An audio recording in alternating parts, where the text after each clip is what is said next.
It's been a dream of his for years. President Trump wants his own military parade, just like what he saw in France on Bastille Day in 2017, a parade he called magnificent. A huge parade was even in his plans for the inauguration. As Vanity Fair reported last week, quote, Trump was focused on the big picture theatrics. He wanted to arrive on the Mall in a military plane with a military escort, much as he had arrived for tapings of The Apprentice on Trump Organization helicopters. Johnny's now laughing. He also wanted to have a full military parade, as well as tanks and helicopters on the ground.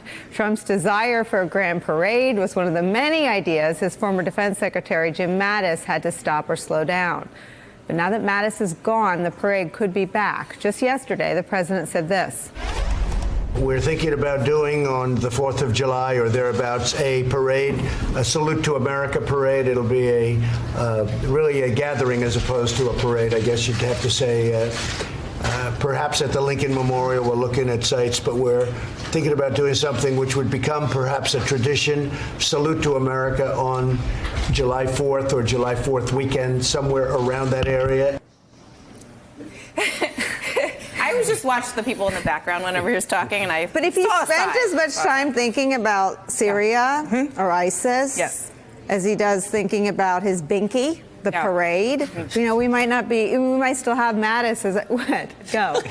What is he? What's wrong with him? We were talking about saluted already on the 4th of July. Yeah. That is what happens. Yeah. We were talking about crowd sizes, right? And his fascination. Well, because Daniel Dale said something amazing. Well, nothing he says about crowds is true. Nothing. Nothing. No. So if he says his crowd is 10,000, it's it's 5,000 or 6,000. Sometimes he says it's 55,000 people stuck outside the rally. I contact the town. It's 1,000. It's never right. So don't trust him. I think it's a length metaphor for him. Length. Size. It's a size metaphor, I think, for him. But it was amazing. The other night, he went on, he basically said Beto O'Rourke had 200 people at his El Paso. He had 7,000 or 8,000 people. And he said, and we had 35,000 people, and they had 7,000 or 8,000 people.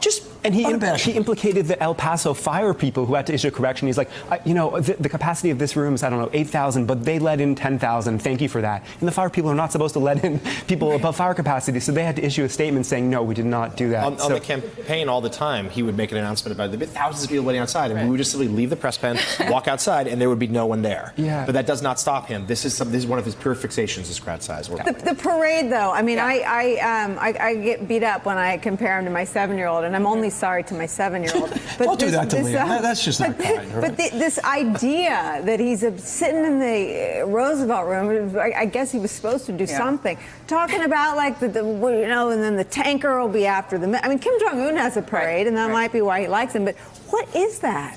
Ego and narcissism, and so we're getting it's very childish, but we're also at a point where we have his private schedules. We found out he's not really doing any work, or he's having a lot of executive time, and I'm actually of two minds on this. On the one hand, it's horrifying because you're like, he's the president of the United States and he's not working. He's elected to serve us and he's not doing that. But on the other hand, do you want him doing work all the time? It's Charlie Sykes' position. Right, because he is somebody who is completely incompetent as well, and he's demonstrated that over and over. So do we want him in there working and being incompetent? Well, let me make you feel better and stop the back and forth. He's not working. He's not going to work. He's planning a parade.